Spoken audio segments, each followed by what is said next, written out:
En este tutorial vamos a empezar a hablar sobre la parte básica de modelado y edición de objetos. La única diferencia con respecto al resto de los tutoriales es que en este tutorial voy a trabajar con los objetos en modo sólido y no en modo edición. Y esto se debe a que si nosotros trabajamos en modo texturizado, aparecen algunas caras muy oscuras y eso es debido a la iluminación. Como tampoco tenemos especial interés en mejorar nuestra iluminación, es más fácil tener un modo sólido, de forma que, aunque el aspecto de los objetos sea menos realista, tenemos que todas las caras se ven razonablemente bien. Una vez que tenemos hecho esto, lo siguiente que vamos a hacer es entrar a modo edición. Para entrar a modo edición, lo primero es seleccionar el objeto que queremos editar. En nuestro caso vamos a editar el cubo. Una vez que está seleccionado, para entrar a modo edición hay dos formas. Una es a través del pequeño menú este de aquí abajo. En el menú desplegable donde pone modo objeto, vemos que también nos da la posibilidad de modo edición. Cuando terminemos nos da la posibilidad de volver a modo objeto. Una forma alternativa es utilizar el tabulador. Dándole una vez al tabulador, entramos a modo edición. Dándolo otra vez, entramos a modo objeto. Una vez que estamos en modo edición, vemos los componentes de nuestro objeto.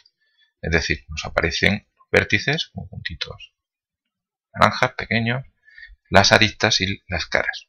Cuando estábamos en modo objeto solo veíamos las caras. Como he comentado, la malla está formada por vértices, aristas y caras, y lo primero que hay que hacer es pensar si queremos modificar los vértices, las aristas o las caras. Para eso tenemos estos tres botones de aquí. En principio está en modo vértice, pero este se puede también poner en modo arista o en modo cara. Vamos a empezar por el modo vértice. Y una vez que tenemos nuestro objeto en modo vértice, vamos a poder mover, cambiar de sitio, escalar, rotar, lo que queramos nuestros vértices. Lo primero es poder seleccionarlos y se seleccionan igual que se seleccionaban los objetos. Botón derecho del ratón para seleccionar cualquier vértice. Shift, botón derecho para seleccionar más de uno. El último es el que se considera activo. Se puede seleccionar modo caja con la B. Se puede seleccionar modo círculo con la C. Botón central del ratón arriba y abajo para aumentar o disminuir el tamaño del área de selección. Con el botón izquierdo, como si pintáramos, seleccionamos. Con el botón del centro, deseleccionamos. Vamos a volver a seleccionar todos los vértices para ver un detalle de edición. Y es que cuando uno está modificando un objeto y está seleccionando cualquiera de las componentes, Blender solamente selecciona aquellos vértices, aristas o caras que sean visibles. ¿Esto qué quiere decir? Que aunque hemos pasado por encima y la sensación que tenemos es que hemos seleccionado todos los vértices de nuestro cubo, esto no es así.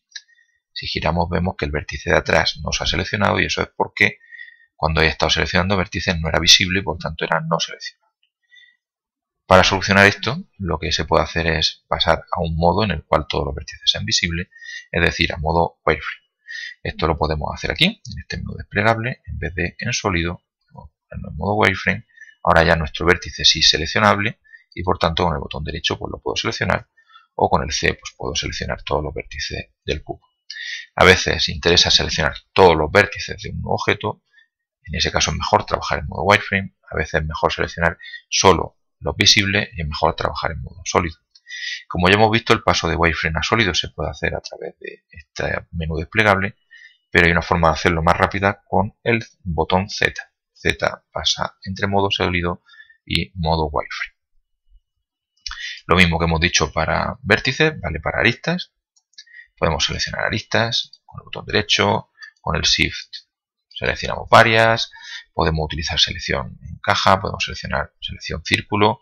Si estamos en modo sólido solo seleccionaremos la parte delantera, la parte que estemos viendo. Si queremos seleccionar partes que en principio no están visibles, es mejor pasar a modo wireframe.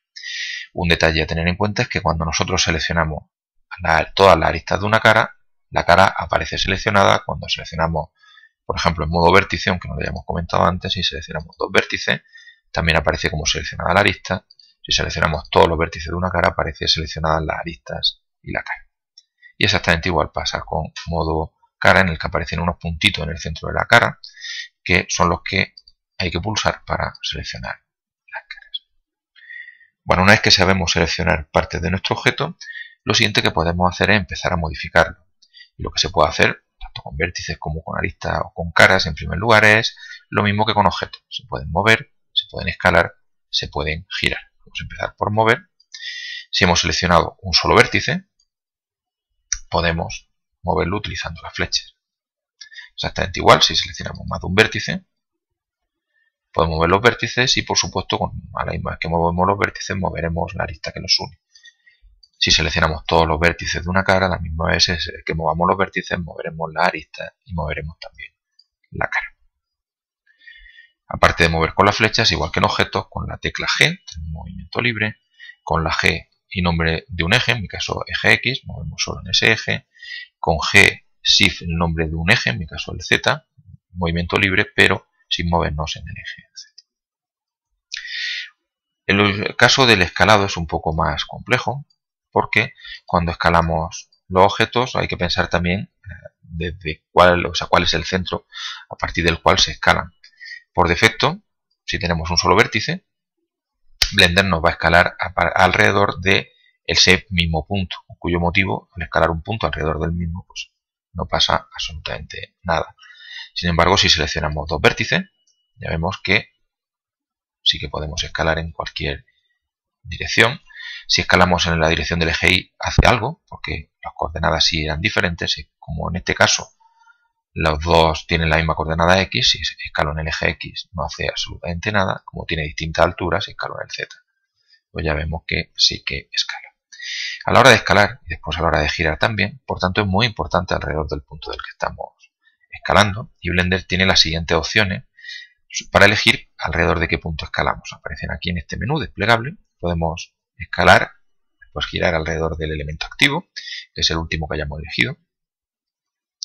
Fijaros que si nosotros escalamos alrededor de este punto, cuando nosotros escalemos en el eje X,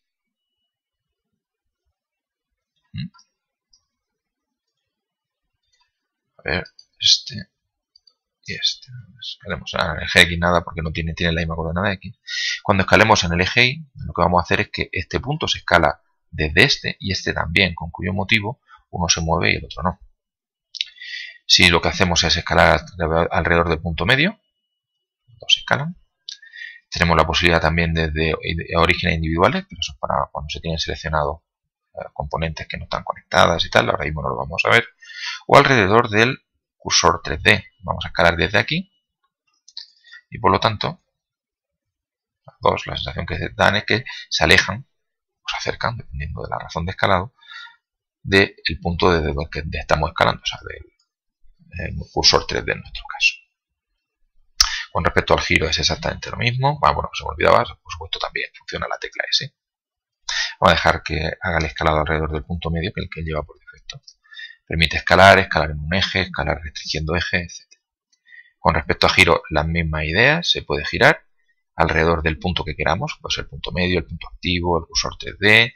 Se gira con estos semicírculos o bien con la R. Y también podemos girar alrededor de un eje, en mi caso alrededor del eje Z. Bueno, aparte de estas modificaciones básicas, es decir que Blender lleva el control Z, que permite deshacer lo último que se ha hecho, y por tanto pues podemos, dándole varias veces al control Z, dejar nuestro cubo esencialmente como estaba al principio. A ver si lo habré modificado todavía un poquito más. Bueno, vamos a dejarlo así mismo. Vamos a volver a poner nuestro movimiento de elementos.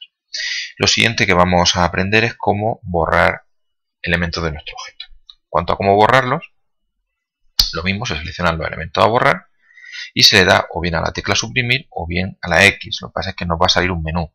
Nos va a explicar por qué nos aparece este menú. Si nosotros queremos borrar, se ve más claro con una cara, vamos a seleccionar esta cara. Si yo le doy a borrar esta cara, la pregunta es ¿qué quiero yo borrar? Claro, la cara es una cara, pero también son 4 aristas y también son 4 vértices. Entonces la pregunta es ¿qué quiero borrar? Si yo le doy a borrar cara, lo que me va a hacer es borrar, vamos a fijarnos solo en los 3 primeros. Si le doy a borrar cara, lo que va a hacer es borrarme solo esa cara. ¿Qué pasará si le doy a borrar aristas? Pues me va a borrar, por supuesto, las aristas, por tanto va a borrar la cara, va a borrar las aristas, pero también va a borrar las caras laterales, porque una cara solo puede existir con sus 4 aristas. Por tanto, en cuanto yo borre una de las aristas, la cara va a desaparecer. Entonces, si yo le doy aquí borrar aristas, me borra la cara de arriba y las caras laterales. no me borra estas aristas, que no tiene nada que ver con la anterior, ni los vértices donde acababan las aristas. Y si le doy borrar vértices, pues me va a borrar estos 4 vértices, por tanto me va a borrar todas las aristas a las que pertenezcan esos vértices, todas las caras a las que pertenezcan esos vértices. Es decir, me va a borrar toda la parte de arriba del cubo. Como vemos aquí. Quitando esta pequeña diferencia, en cuanto que al borrar hay que tener en cuenta qué parte queremos borrar. Ya sabemos que si nos equivocamos siempre está la posibilidad de deshacer con control Z. No hay mucho más que decir en cuanto a cómo borrar elementos de un objeto. Lo que vamos a ver ahora es cómo añadir elementos de ese objeto. A ver cómo se añaden vértices, cómo se añaden aristas, cómo se añaden caras. Vamos a irnos a modo vértice. Vamos a empezar a añadir vértices. Vamos a tener cuidado de que todos los vértices estén sin seleccionar. Luego veremos qué pasa cuando hay vértices seleccionados. Y vamos a añadir un vértice. Se hace con la tecla control, botón izquierdo del ratón. Vértice, deseleccionamos, otro vértice, deseleccionamos, otro vértice. Y así podemos añadir todos los vértices que queramos. Los vértices en sí no son muy interesantes, ya que luego cuando aparezca en modo juego lo único que se ve realmente pues es el modo, las caras. Entonces voy a coger estos vértices y los voy a borrar. He dicho antes que era importante no tener ningún vértice seleccionado. Si yo selecciono un vértice, ¿qué es lo que va a pasar ahora cuando yo añado un nuevo vértice? Pues va a añadir un nuevo vértice, pero lo va a hacer unido a el vértice que yo tenga seleccionado. Control, botón izquierdo, y ya vemos que aparece un vértice unido al anterior, con cuyo motivo hemos visto también una forma de añadir una arista. ¿Qué pasa si en vez de un vértice tengo seleccionados 2 vértices? Pues depende de si esos 2 vértices están unidos por arista o no lo están. Si están unidos por arista, al seleccionar esos 2 vértices aparece seleccionada la arista. Si yo ahora le digo añadir, lo que va a hacer es añadirme 2 vértices, porque tengo seleccionados 2. Los 2 vértices nuevos van a estar unidos por arista, porque los originales estaban unidos por arista. Y la arista original y la nueva arista van a estar unidos entre sí también. Es decir, lo que vamos a hacer es generar una cara. Como ya vemos aquí. ¿Qué pasa si los vértices no estaban unidos por arista? Como este y este, por ejemplo. Yo le doy a control, botón izquierdo, me va a hacer 2 nuevos vértices porque tengo 2 seleccionados. Los 2 nuevos vértices no van a estar unidos por arista, y como no hay aristas, esas 2 aristas no se van a unir entre sí porque no existen. Es decir, lo que tenemos son 2 nuevos vértices unidos a los 2 anteriores. Con respecto a añadir vértices, pues ya hemos visto todo lo que necesitamos. Con respecto a añadir aristas, no lleva la opción de añadir aristas sin tener nada seleccionado. Si le damos ahora control, botón izquierdo, no hace nada. Si tenemos seleccionado una arista y le damos a añadir una nueva arista, pues lo que nos aparece es una cara. Si seleccionamos 2 aristas y le damos control, botón izquierdo, pues lo que hace es añadir 2 caras y así sucesivamente. Vamos a deshacer que ya se empieza a ver un poco liado este objeto. Y con respecto a caras, tampoco lleva la opción de añadir una nueva cara si no tenemos nada seleccionado. Y si tenemos una seleccionada, pues lo que hace es crear una nueva cara unida a la anterior, es decir, formarnos una especie de cubo. Bueno, pues esto es todo por este primer tutorial, en el que hemos aprendido cómo entrar en modo edición de un objeto, cómo seleccionar vértices, aristas y caras, y para qué sirve el pasar modo sólido a modo wireframe. Hemos visto cómo mover, escalar y rotar los elementos que tengamos elegidos, tanto si son vértices como aristas como caras. Hemos visto alrededor de qué se mueven o se escalan los objetos y cómo seleccionar por lo menos el caso del activo, el punto medio y el ratón 3D. Hemos visto cómo borrar vértices, aristas y caras y por qué nos sale un menú y qué quiere decir borrar unas cosas u otras. Hemos visto también cómo añadir vértices, aristas o caras y cómo influye el hecho de tener o no seleccionados ya algunos elementos de nuestro objeto.